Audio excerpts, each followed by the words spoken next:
Okay, magandang araw po sa ating lahat at pag-usapan natin itong mga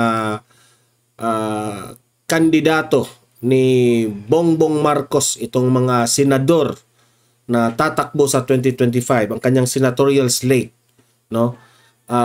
Nangyari po na sila po ang alyansa ng pagbabago pumunta pala sila dito sa Negros. Okay, hindi ako nanood. Ayoko manood, di ba? Hindi ko feel. Pumunta sila sa Negros at nakita natin doon sumasagot po sila sa mga tanong ng mga media. Nagpa-press media sila. Ngayon, isa sa mga tanong ng media ay yung mga sobrang taas na mga presyo ng bilihin. Kasi po, kung matatandaan po natin, yan po ang pinakaunang concern ng ating Vice President Inday Sara Duterte. Di ba? Bakit tayo inuuna natin itong mga impeachment, itong mga hearing-hearing na ito, na hindi na natututukan ang mga presyo ng mga bilihin na sobrang mahal, hindi na afford ng mga taong bayan. So, tinanong sila doon sa Negros. Okay? Nung tinanong sila patungkol dito, nangako sila na pabababain itong mga presyo ng mahal na mga bilihin. Ang tanong ko dito, maniniwala pa ba ang taong bayan sa mga pangako nila? Dahil parang paulit-ulit na lang Nung panahon na Uniteam pa, kaalyado pa ni VP Sara, itong si Bongbong Marcos, yun rin ang mga sinasabi ni Bongbong Marcos Di ba? Nangako pa nga siya na uunahin niya ang food security. Kung matatandaan po natin, siya po ang nagiging Department of Agriculture Secretary. Natutuwa tayo doon. Pero at the end of the day, lumabas siya sa DA na hindi naman nag-improve ang Department of Agriculture. Wala namang nagawa.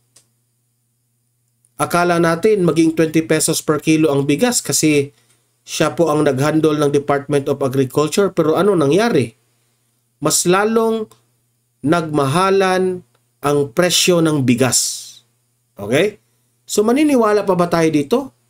Itong mga senador ni Bongbong Marcos na pagpapababa ng presyo ng mga bilihin, yan ang pangako ng mga senador ni Bongbong Marcos.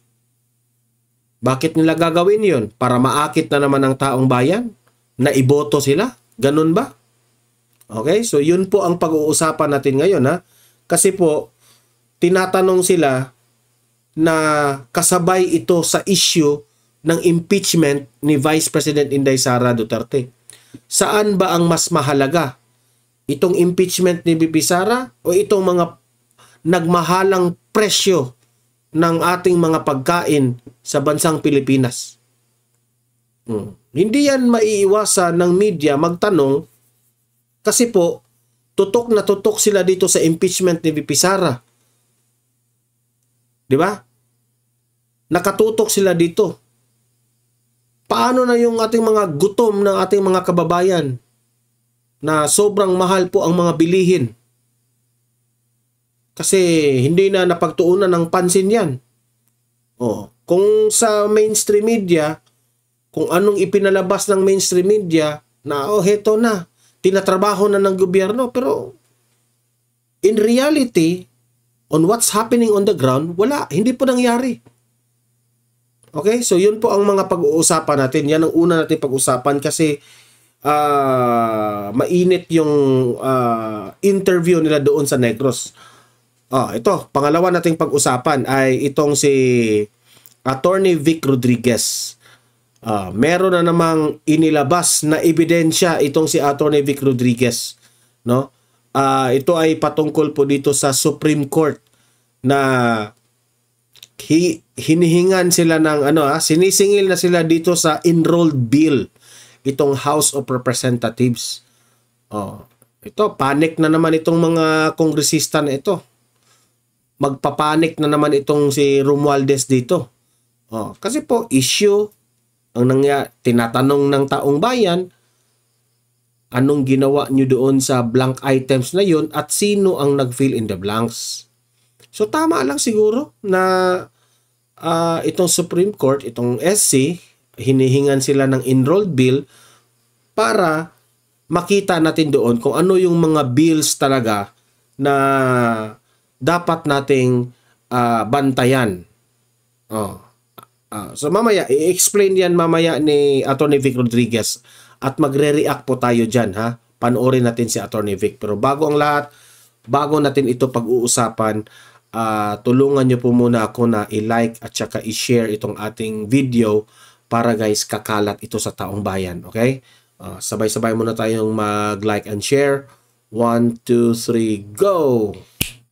Okay, naka-like and share na ba lahat? And also guys, sa mga bago pa lang dito sa aking channel, sa Donmar TV, mag-subscribe na po kayo para updated kayo lagi sa ating mga balita.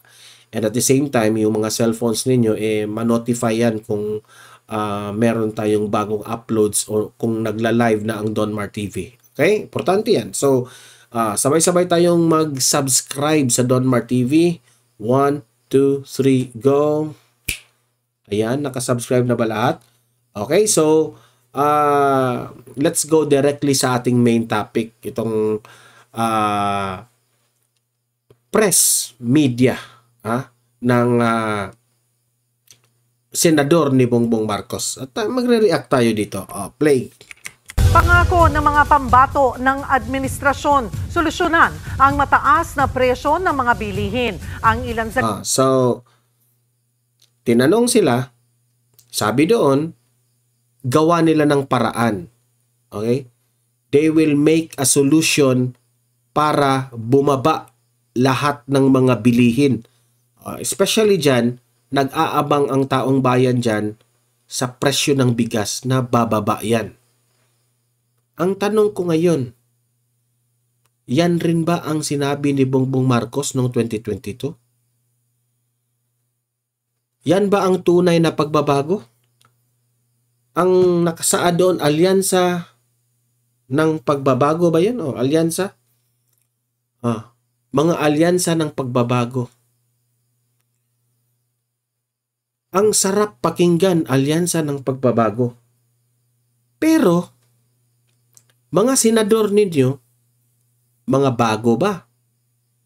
Lahat naman yan, dati ng mga senador. Mga bulok na yan lahat, yung mga senador ninyo. Sino ba ang bago dyan? Si Erwin Tulfo? Yun lang siguro. Pero ang the rest dyan, dating naging senador na yan. Anong nagawa nila para bumaba ang presyo ng bilihin sa Pilipinas? Ang mga pagkain? Tapos ngayon, mga ngako sila. Ano yan? Pangako na mapako na naman? Di ba? So anong sasabihin ng taong bayan? Ang kapal ng mukha ninyo. Di ba? Kanila, naghahanda na rin daw sa impeachment trial ni Vice President Sara. Naghahanda sa impeachment trial. So, wag niyong bulahin ang taong bayan na, pabababain natin yung presyo. Nakita ko nga sa tingin ko, wala na talagang naniniwala dito sa alyansa nila, sa itong grupo nila Bongbong Marcos, especially itong mga senador na ito, wala nang naniniwala. Tingnan nyo. Pumunta siya sa Negros itong si Bongbong Marcos. Wala man lang pumapansin doon sa loob ng sports complex. Kaway siya ng kaway doon. Tinulungan na lang siya ng gobernador ng Negros Oriental. Tinulungan siya, BBM. Sabay-sabay tayong magsigaw, sabay-sabay tayong sumigaw ng BBM. Tinulungan siya ng gobernador. Pero ang reaksyon ng tao, wala po. Walang sumigaw. Nakakahiya. Tapos heto kayo, mangangako na naman kayo. Napababain niyo ang presyo. Alam niyo, sa totoo lang, Bongbong Marcos, ang tao po, hindi po nangangailangan ng ayuda. Hindi po sila nangangailangan ng pera o akap o AX, kung anong ibibigay nyo. Hindi nila kailangan yan. Ang kailangan nila, hospitalization. Kailangan nila ng extra na healthcare service. Yang pera na yan, in just 1 or 2 weeks, wala. Ubos na yan.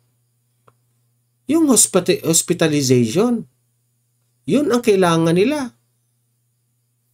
Alam nyo, sa totoo lang, namamatay yung mga Pilipino, hindi dahil sa kanilang sakit, kundi namamatay sila dahil wala silang pambayad, panggamot. Tapos, zinero budget ninyo ang PhilHealth.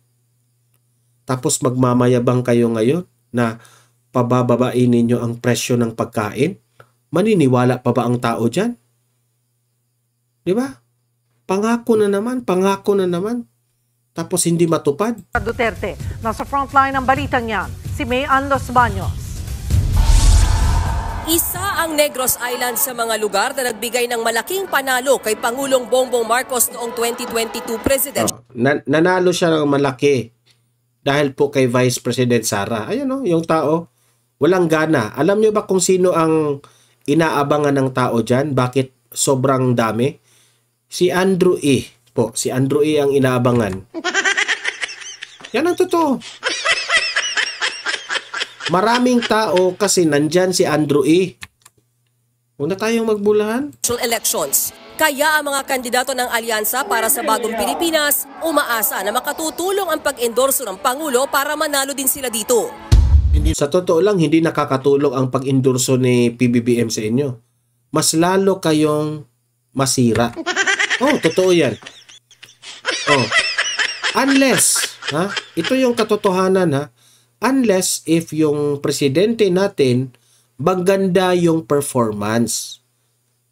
Kung maganda yung performance at nafi-feel ng taong bayan na malapit sa kanila ang serbisyo ng ating administrasyon at mahal ng taong bayan ng ating presidente, nakakatulong yan na ma-endorse kayo. Pero kung ang kanyang performance hindi nagustuhan ng taong bayan, mas lalo kayong babagsak at matatalo kayo. Feeling ko ka ma-8 diretso kayo magaya kayo ng 8 diretso. Ilan ba kayo? 12, di ba? 12 na 12 diretso sa inidoro. Banyo queen talaga. Siguro mapapahiya ang Pangulo because may mga pangako siya na deliver din naman. So he's very confident also na mabibitbit niya ang alyansa. Yes, obviously, because ito yung sinabi nila na alyansa ng pagbabago, bagong Pilipinas. Ito ba yung bago? Senator Soto? Ayan. Pumuputi na lang yung buhok ni Soto dyan sa Senado. Dati, sa totoo lang, noong pumasok si Tito Soto sa Senado, itim pa yung buhok. Noong lumabas siya sa Senado, dahil tapos na ang term niya, tumakbo siyang presidente o vice president ba yun, natalo, bumalik na lang sa Senado, pumuti na ang, imagine that one, itim ang buhok niya, paglabas niya ng Senado, puti na ang buhok niya. So meaning to say, sobrang tagal na ni Soto sa Senado, tapos sasabihin nyo, alyansa ng bagong Pilipinas? Anong bago dyan? Hindi hindi po ako, hindi ko binabanatan si Senator Soto ha. Ang binabanatan ko po, itong pangalan nila, Bagong Pilipinas. Kasi ang may idea niyan, si Bangag Marcos, siya yung pong may idea sa Bagong Pilipinas. Yan naman laging sinasabi niya, di ba? Pagbabago. Bagong Pilipinas. Siya ang laging nagbanggit yan sa mga speech niya dati sa 2022. Bagong Pilipinas? Ang ebidensya dyan, buhok ni Tito Soto. Tapos kinuha nyo ng senador. Paano maging Bagong Pilipinas? Yung buhok nga ni Tito Soto, pumuti na sa nabubulok na doon sa Senado. Nabubulok na at tumanda na sa Senado. Tapos anong nakabago doon? President is endorsing us, and if you will look at the lineup, the 12 candidates of Alianza, we're confident that... Alam mo, ang totoong Bagong Pilipinas, yung, tingnan nyo yung PDP, ang dami pong mga bago. Di ba? Yun. Lahat mga attorney Vic, attorney Marcoleta. Di ba? Yun ang bago. Ito, anong bago? Itong isa, nakulong. Lumabas na lang. Tapos babalik na naman sa Senado. Yan ba ang bago?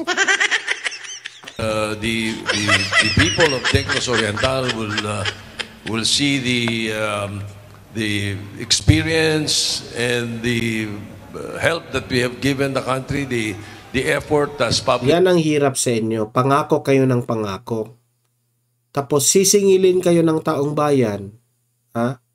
Diyan kayo masira. Servants that we have served. Sa panunuyo ng mga kandidato ng administrasyon sa Dumaguete City, pangako nilang reresolbahin ang problema sa mataas na presyo ng mga bilihin at ang pagpapaunlad sa mga magsasaka. Lalo't isa sa pangunahing produkto rito ay tubo at asukal. Let us support our local farmers. Stop the importation of high sucrose. Kasi yun po yung kalaban ng ating local farmers. Ipinagmalaki rin ng alyansa ang nagawa ng administrasyon sa peace and order sa Negros Island. Ikaw, Erwin Tulfo, huwag ka munang magmayabang sa kung ano ang yung gagawin mo. Kasi hindi mo pa naranasan na naging public servant. Di ba? Siguro sa mga estasyon nyo, mga programa ninyo, pero yung tunay na ikaw po ay government official, ilan lang ba ang karanasan mo? So huwag kang magmamayabang. Di ba? Real talk yan, ha? Real talk.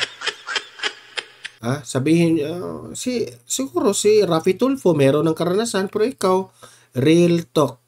Huwag kang magmamayabang. To compare the peace and order then and compare it now. Ito rin, isa. Isa ring katawa-tawa.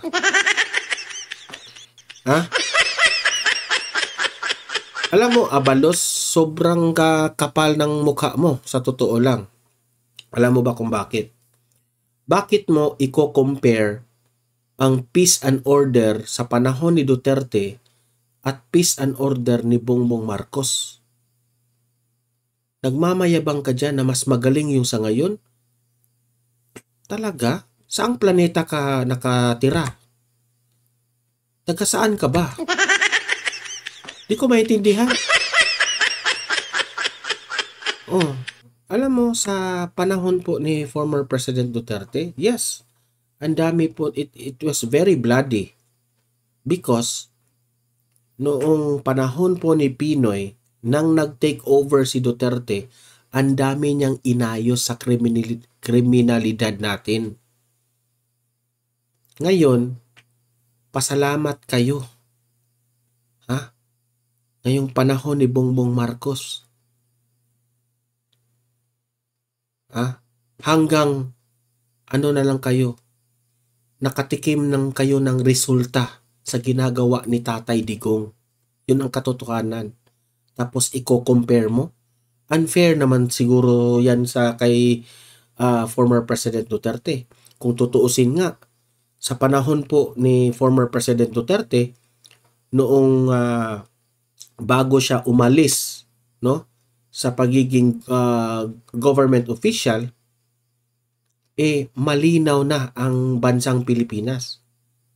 Noong nag-take over na kayo sa administrasyon, kayong ni Bangag at ikaw, unti-unting bumabalik po. Yan ang katotohanan. Huwag tayong magbulahan.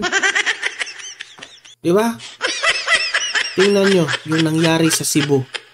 Ang dami. Meron doon. Nakagurgor ng 4. Yung isa, nakalimutan ko saang lugar yun. Ginurgur niya ang sarili niyang anak at ang kanyang wife niya. At sasabihin nyo ngayon, na mas magaling yung peace and order nyo?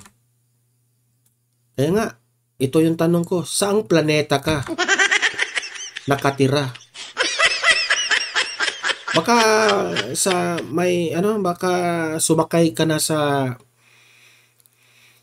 spaceship ni Elon Musk siguro. Kasi doon kasi sa Mars. Abalos. Saang planeta yan na mas magaling pa ang peace and order sa Mars? Kasama mo si Elon Musk? Kaya nga, malinaw. Walang krimen doon. Kakatawa. Kaya nga, natatawa tayo sa sinabi niya Ang layo. Ang layo pa daw. Layo. Bakit? Sa Mars siguro yan kasi layo di ba? Wag kayong sa mga sinasabi nitong taong to. Wag kayong magpadala at wag kayong magpauto. Baka pwede nating i-compare ang numbers sa panahon ni Tatay Digong at sa panahon ngayon, basta wag nyo lang dayain. Buhay na buhay ang ekonomiya. Masiglang masigla. Ang mga tao masaya. Masaya? Anong nagiging masaya yung ginurgur yung anak at yung asawa? Ang daming krimen. Ano, masaya? Sa Mars ka siguro nakatira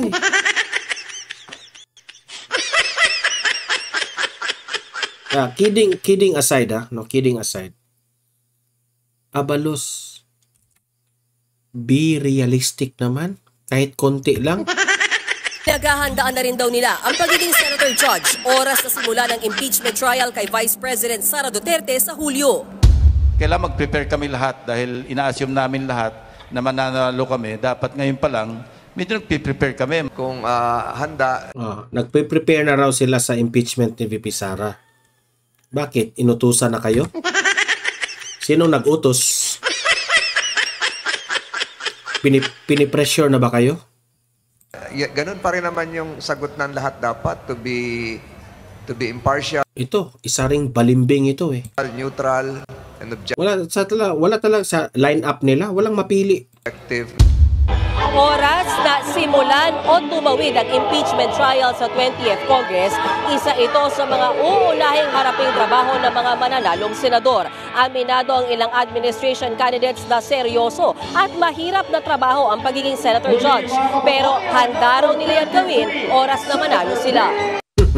Si dating Senate President Tito Soto naniniwalang dapat ngayon pa lang tinatalakay na ng Senado ang articles of impeachment ni VP Sara. May nakausap nga raw siyang 4 hanggang 5 senador na gustong itakil na ang impeachment case laban kay VP Sara. Hindi rin daw dapat matakot ang mga re-electionist senator na baka maapektuhan ng kanilang kampanya kung gumulong ang paglilitis ngayon.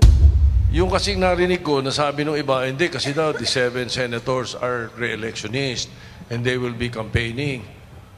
What more better campaign is to be in television every day in the impeachment?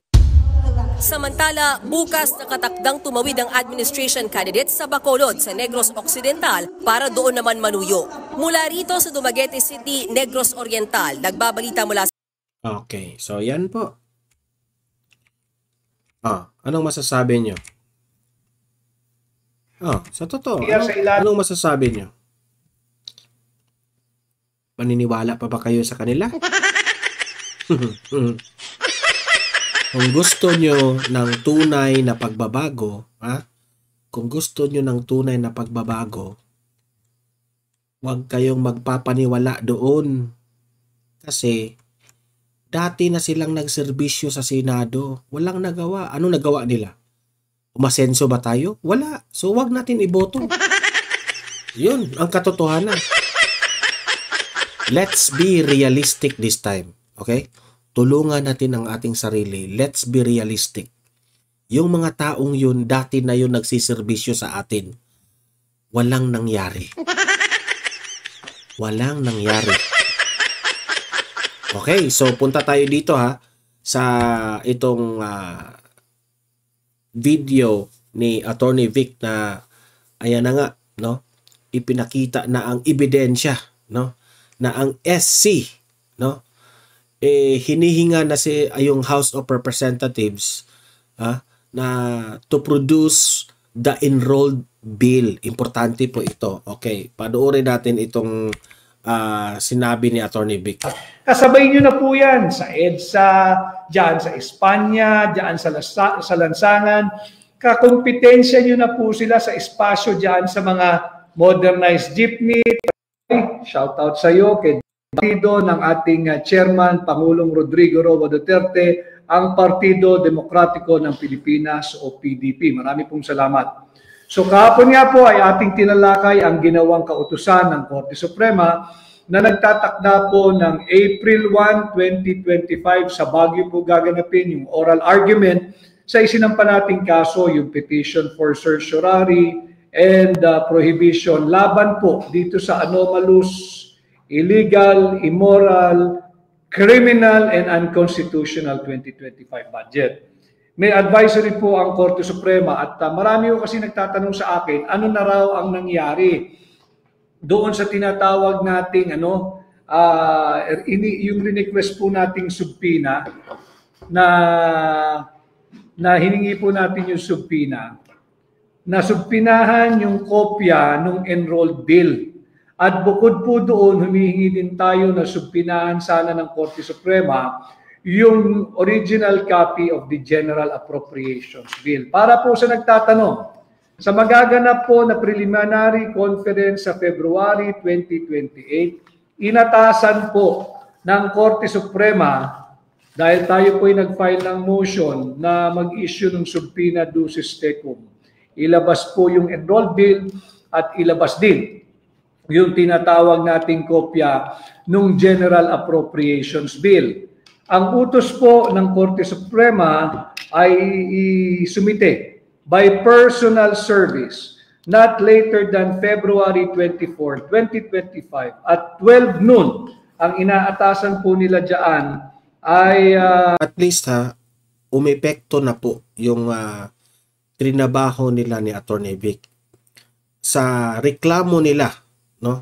Pumunta sila sa Supreme Court. Patungkol po dito sa mga blank items na ito.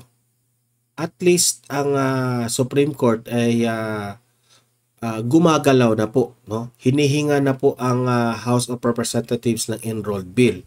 Ang respondents, yung pong House of Representatives Bills and Index Service, yung Secretary General, yung Speaker of the House, at pati po siguro yung dagdag ko lang po ito, adjust ko lang ng kaunti dahil mawawala na po pala ng baterya itong ating ginagamit na hiniram na ilabas po ng mababang kapulungan yung original copy of the enrolled bill. At inuutusan din po nagpapanik na sila ngayon. Panik na kayo ngayon. Ito lang, siguraduhin nyo lang na yung enrolled bill na yan na ibibigay nyo sa SC o sa Supreme Court ay hindi yung dinoktor, di ba? Dapat yung katotohanan. Kasi kung matutuklasan na merong kabalastugan dyan, GG kayo. Malalagot talaga kayo. Lagot na naman. Sila na ilabas yung original copy of the 2025 General Appropriations Bill. Ito po yung kopya. Baka hindi ayan klaro yan Yan ang kopya. Madadaya pa ba yan? Fake news pa ito na merong kopya si Attorney Vic? Linaw, pakita ko lang dahil dito sa ating pahina, totoong impormasyon lamang, totoo at makabuluhang impormasyon po ang inyong mapupulot dito sa ating pahina. Bakit po tayo natutuwa kasama yung mga petitioners, kasama si Congressman Sid Ungap ng 3rd District ng Davao City at ang mga kilalang abogado na kasama kong petitioners. Natutuwa po tayo dahil marami na pong media outfit, yung traditional media ang binabanggit ko, pati po yung miyembro ng new media, ang dami na pong humingi ng kopya ng enrolled bill. Hanggang sa ngayon, hindi po sila sinasagot ng mababang kapulungan. Ayaw pong magbigay ng kopya ng Secretary General ng House of Representatives. Ayaw pong magbigay ng kopya yung tinatawag na namumuno sa House of Representatives Bills and Index Service. Ayaw po nilang magpakita ng kopya at sadyang pinahihirapan ang lahat po ng mga interesadong Pilipino na makita yung kopya nito. Bagamat last week ay... yan ang tanong, Attorney Vic. Bakit ayaw nilang ibigay yan? Diba? Nagtataka lang ako. Bakit ayaw nilang ibigay? Bakit? May tinatago ba sila? Nagtatanong tayo. Nagtatanong tayo. Doon po sa isa nating pagla-live, nabanggit ko po sa inyong lahat na sa ating pong pagsasaliksik, meron tayong nakita dyan sa archive section ng House of Representatives, na yun nga po ay blanco po yung pirma ng Speaker of the House. Blanco po yung pirma ng Senate President. Blanco po yung pirma ng Senate Secretary. At blanco po yung pirma ng Secretary General ng House of Representatives. Yan po yung nakita natin sa archive section ng House of Representatives. Ano po ang implikasyon nun? Pag sinabi po nating archive section, yan po yung taguan ng mga orihinal na kopya ng mahalagang dokumento. Kung blanco at walang pirma, yung kopya ng enrolled bill, diyan po sa archive section na ating pong nakita ng ating research team last week, diyan sa archive section, ibig sabihin, wala silang maipapakitang enrolled bill na hinihingi ng Korte Suprema. Naiipit na po sila. Mahalaga ito, buti na lamang nagsaliksik yung ating team, tingnan natin kung meron silang mailalabas na kopya ng enrolled bill na pirmado ng Pangulo ng Pilipinas, ng Senate President, ng Speaker of the House, ng Senate Secretary, ng Secretary General ng House of Representatives. Dahil pag meron silang naipakitang dokumentong pirmado, lumalalim at dumarami ng dumarami ang mga krimen na nagaganap at kanilang ginagawa. Sapagkat wala akong makita roon. Hanggang ngayon, wala akong makita. From YouTube FB Eat Abroad, just a quick question. Did the House of Representatives actually respect the 10 days to file their comment period, non-extendable period by the Supreme Court, or they ignored it? We have yet to get a copy of whatever comment or pleading that they have filed. Should they have filed anything? Wala pa ho tayong nakikita. Wala pa ho natatanggap ang ating mga abogado ng kopya ng kanilang komento, kagaya ng pinag-uutos ng Korte Suprema. Subalit ang maganda ho roon, meron na nga hong preliminary conference na magaganap sa darating na next week, February 28. At yung... pasalamat tayo kay Attorney Vic. Pasalamat tayo na may isang Attorney Vic Rodriguez na talagang nag-fight talaga dito na malaman natin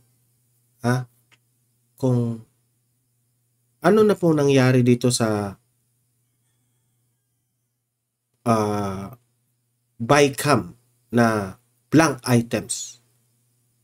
Kasi po tayong mga Pilipino, blind tayo dito lahat. Kung walang isang magrireklamo sa atin, wala. Patuloy ang mga buwaya sa kanilang mga kabalastugan. Kaya nga, sabi ko, magpapasalamat tayo dito kay Attorney Vic. Hindi naman siya sinusuhulan dito. Ito kusang loob ito ha. Imagine. Dahil itong si Attorney Vic, mahal na mahal niya ang taong bayan, gusto niyang malaman ang katotohanan. Kasi at the end of the day, kung hahayaan natin ito, yun pa rin, walang pagbabago ang ating bansa. Mas lalong dadami po ang mga corrupt officials ng ating gobyerno. Hindi na po sila natatakot. Sa kanila ang executive. Sa kanila na lahat. Wala nang mag-investigate sa kanila. Kung gagawa sila ng kabalastugan, wala nang kung walang gagalaw sa atin, walang gagalaw sa taong bayan, kung ano nang nangyari, sinong kawawa? Tayo.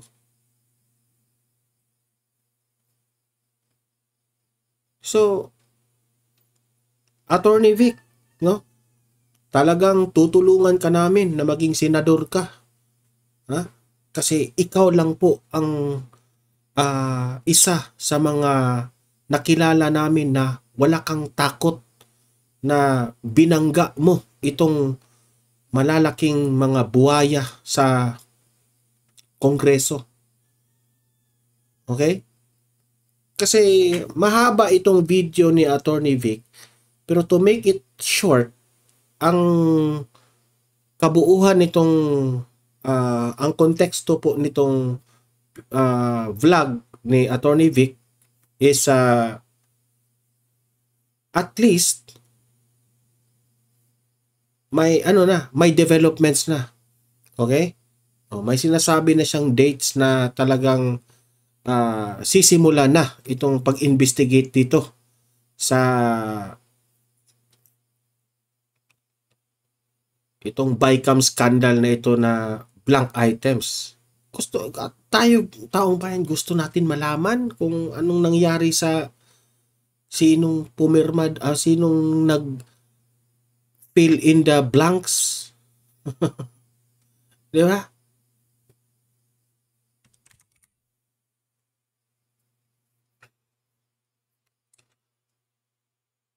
Mahirap talaga, no?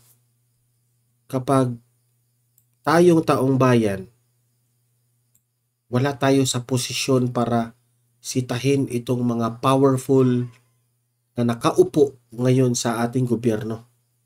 Wala tayong kakayahan kasi ordinaryo Pilipino tayo. Di ba? Pero dahil tayo naman, mga ordinaryo Pilipino, hindi tayo ganon ka-eksperto. Hindi natin alam kung saan tayo magsisimula sa mga reklamo natin. Kaya, kung walang isang Attorney Vic na tutulong sa atin, meaning to say, ang dami lang talagang mauutos sa gobyernong ito, sa mga administrasyong ito. Diba? So, ayan. Kung ako sa inyo, sa mga nanonood dito, vote straight the PDP laban.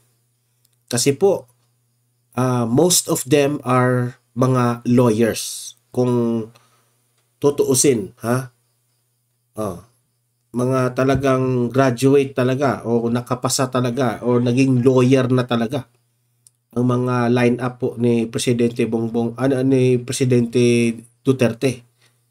If you will compare itong senatorial slate ni Tatay Digong at itong senatorial slate ni Bangag, ang layo po when it comes to kaalaman po sa batas o yung ating konstitusyon sa Pilipinas. Ang layo po dito. Dito sa kabila, boxer. Yung isa, actor. I mean, anong actor na ibig ko sabihin? Si Abalos ba? Si Robin Padilla may nagawa naman sa Senado. Di ba? Itong si Abalos, actor. Sino pa ba? Si Soto, si Ping Lacson, mga bulok na sa Senado. Bumabalik ngayon tapos sasabihin nyo ba Bagong Pilipinas. Nakakatawa naman kayo. So, ayan guys ha, mag-comment, mag-react sa ating mga pinag-usapan ngayon. Okay? At tuloy-tuloy po ang ating discussion po o argumento natin sa comment section. Okay? So, paki-like at saka paki-share itong video na ito para dadami po ang makanood. And at the same time, subscribe dito sa ating channel, Don Mar TV, para updated kayo lagi. And meron tayong pangalawang channel ha, Don Mar TV, Balitang Totoo. O, ayan. Meron tayong mga ina-upload doon na hindi ko ina-upload dito sa main channel natin ha. Don Mar TV, Balitang Totoo. Yan po ang pangalawang channel. Ito, Don Mar TV lang ha. Okay, so maraming salamat po sa panonood po ninyo. See you in my next video. See you in my next live. Have a great day. Have a great night. God bless po sa ating lahat. Mabuhay ang Pilipinas. Bye-bye.